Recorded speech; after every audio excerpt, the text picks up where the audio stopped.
Welcome back to NRB 2015. I'm here with my good friend, William Federer. How are you? David, great to be with you. We've become buddies over the last couple of years. I enjoy having him because he's like an encyclopedia of just knowledge on everything that's happening politically in the past and history, and it's just I always see him as a Christian historian and a faith historian in a way, and we just welcome you to the show. Well, thank you, David. And we're going to talk. We have so many we can talk about, but I just want to jump in it because we got a short 10 minutes, and he's really going to give you the facts. At the National Prayer, I believe it was, or the prayer breakfast. There was a prayer breakfast, and the president mentioned the Crusades. I didn't get to see that, but you have some information and stuff about the Crusades. We'd love for you to share. Sure. To give the history, it starts with Muhammad. He was the perfect Muslim that ever lived, and he was born in 570 AD. In 610 AD, he starts his faith, and for 12 years, he's a religious leader in Mecca, only makes 70 converts. Gets a little confrontational. They chase him out of town for disturbing the peace. He goes to Medina, a Jewish city, and the Jews reject his faith, but he goes into the minority neighborhoods and organizes, gets a little following. So we're familiar with the term of organizing in the community. He goes back to the Jewish leaders, and they make a treaty with him. Now he is a political leader in addition to being a religious leader. Then Muhammad's followers in Mecca, they get confrontational and chased out of town. They go to Medina, and Muhammad allows his followers to rob the caravans headed to Mecca in retaliation for the Meccans chasing them out of town. So where Jesus said, if they take your coat, give them your shirt, Muhammad's attitude was, if they take your house, you retaliate, take their caravan. So he gets a whole chapter of the Quran on how to distribute booty from robbing caravans. It's Surah 8, chapter 8. He gets a fifth of the booty. The Meccans send 1,000 soldiers to protect their caravan, and Muhammad with 300 warriors defeats 1,000.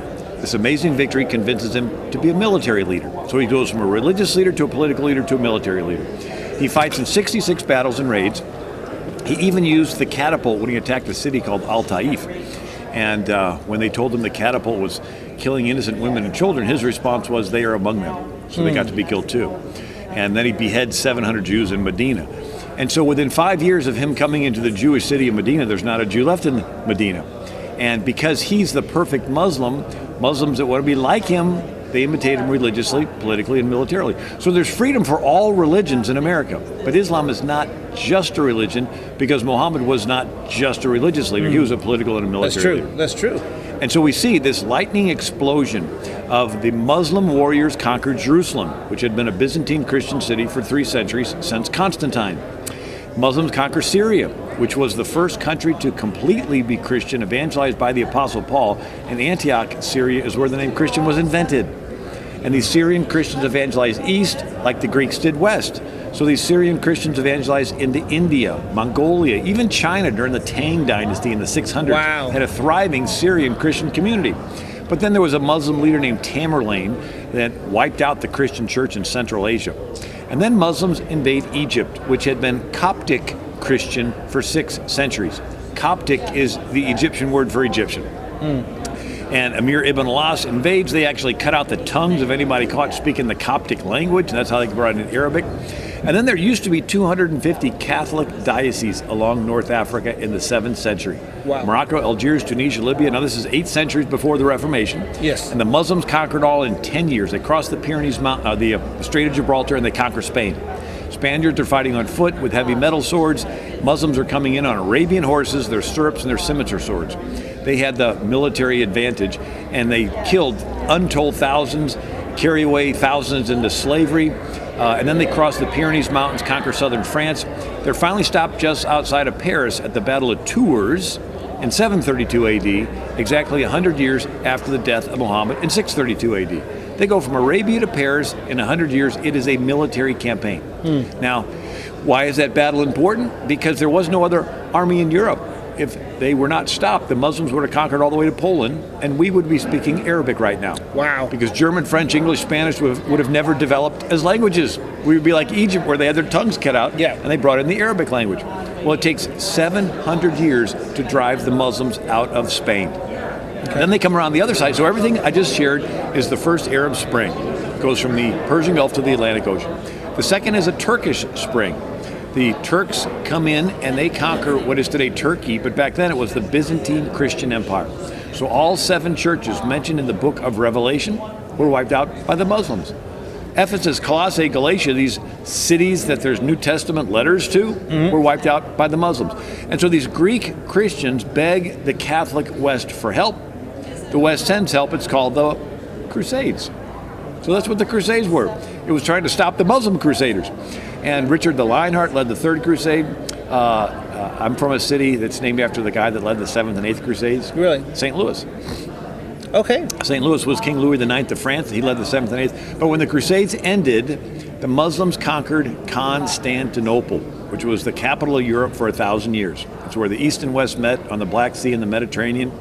And when Constantinople fell to the Muslims in the year 1453, it ends land trade routes to get from Europe to India and China.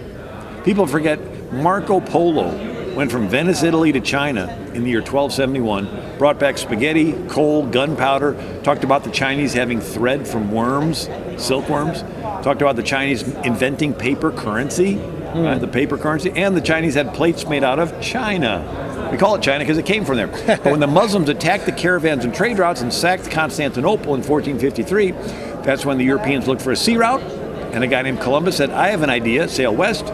He runs into some islands, he thinks he's in India, so he names the people Indians. Okay. Think of it, we never would have called Native Americans Indians if it was not for the Islamic State and jihad cutting off the land routes to India and China. Oh, wow. So they've always been a pain. And then we see how the Native Americans were enslaved for almost 100 years until a Catholic priest named Bartolome de las Casas leads the effort to get the King of Spain to outlaw the enslavement of Native Americans. Okay. But once that happens, they say, well, where can we get more slaves? Africa. That's when they begin to buy the slaves from the Muslim slave markets. So every slave brought to America was purchased at a Muslim slave market. And they would castrate the men, make them eunuchs, they'd sell the women into the harems. They had slavery for 8 centuries before America was ever discovered. And then in Europe, they had entire Muslims captured over 1 million Europeans from Spain and Portugal and throughout. Even one of the pilgrim ships was captured by the Muslims. In 1625, the pilgrims had saved up 800 pounds of beaver skin, sent it back for trade, and the Muslims captured it in the English Channel, took it to Morocco. They captured 400 from Reykjavik, Iceland, sold them as slaves in Morocco. They captured an entire Irish village, the stolen village of Baltimore, Ireland. Rounded up the whole town around 1635, took them to Morocco, sold them into slavery. So there were entire Catholic orders in Europe during the Middle Ages called the Trinitarians. The head of the order was called the ransomer. They would collect alms and donations and go under a white flag to get your friend back. But then the European countries decided to pay an annual tribute. So Sweden, Spain, England, France would pay millions of dollars a year to these Muslim pirates. I mean, they were invading Rome, Italy in 846 AD. They trashed the Basilica of St. Peter's, and the bones of St. Peter and St. Paul were trashed by the Muslims, like they destroyed the grave of Jonah just last year. And so then the countries in Europe are paying the annual tribute. When America breaks from Britain with our independence, the Muslims recognize us as our own country. Oh, you're your own country. That means you're not covered by the British extortion tribute payments. You need to pay up. And they begin to capture our American ships, stick our crews in the dungeons of Algiers, Tunis, and Tripoli. And that's when Thomas Jefferson gets fed up, sends in the Marines. And that's where we get the Marine anthem, from the halls of Montezuma to the shores of Tripoli. And so we begin to see there's a track record. Yeah. And then after the Ottoman Empire falls, there's the Battle of Vienna in 1683. The Muslim world viewed itself as defeated, and then the Muslim world had kings that wanted to be friends with the West. Presidents, kings. The West had airplanes, they still would ride around on camels. And so they want to have their leaders dress in business suits, teach English in their countries, send their kids to Western schools. It's all moving in a westerly direction until the Muslim Brotherhood was started in 1928. And they decided to target these secular kings, and the West propped up the secular kings. But a big change happened in 1938 when oil was discovered in Saudi Arabia. Saudi Arabia was the most backwards Muslim country, with their Wahhabi version of Islam cutting off arms and legs in their Riyadh Square and stoning women to death, which goes on today. And when oil was discovered in 1938, Saudi Arabia went from the poorest Muslim country to the richest Muslim country in 10 years. And so the rest of the Muslim world said, why be like the West to be blessed? Let's be like Saudi Arabia. So all the oil that we bought from Saudi Arabia, like flipped the switch on the magnet, and all the little electric filings lined up, and all of a sudden the whole Muslim world wanted to be like the violent Saudis. Wow. And there's Sharia law. And then the Saudis got so rich, they began to export their Sharia law and fund these different groups that are wanting to pull the rug out from these kings so they can set up the caliphate. Wow. Muslim Brotherhood's goal is to pull the rug out from all these kings in the Middle East, so it can all be one United States of Islam, the basically. Emirates? They want to get rid of the Shah of Iran, get rid of Mubarak in Egypt. Our president takes out Gaddafi in Libya. We were not at war with Libya, but he wants to get rid of him. Why? So the Muslim Brotherhood can take over. Wow. Then he's funneling the guns from Libya, Benghazi, to Turkey to arm the Muslim Brotherhoods in Syria to take out another king, Assad. They want to get rid of these kings so the Muslim Brotherhood can take it all over and set up their caliphate. Wow. And Russia comes to Assad's rescue, and then the Muslim Brotherhood that we armed starts going off killing the Christians. Amazing. And to make matters worse, they go to the Congress, they say, well, we got to stop them. So Congress approves all these money and arms to fight the ISIS Muslims, and the very people we arm and train turn around and join the ISIS Muslims. Wow. So the Christians are being killed with arms and money supplied by the United States. And to think that the Lord will continue to bless us as a country when we are actually providing the guns and the weapons to kill the Christians, I think there's a rude awakening coming. Give them your website and where they can get your books. He has several books. You'll enjoy all of them. Well, the website is AmericanMinute.com, AmericanMinute.com. And I also send out a free daily email called American Minute. And I enjoy it. I get it every day. And I tell you what, it's helped me understand a lot of things I did not know before. And I tell you, sign up with his American Minute. It's awesome. Thank you so much. It goes quick. You did really good. Thanks, David. I'm grateful for you to do that for us. Appreciate you. Thank you, Will. We'll be right back with another great guest.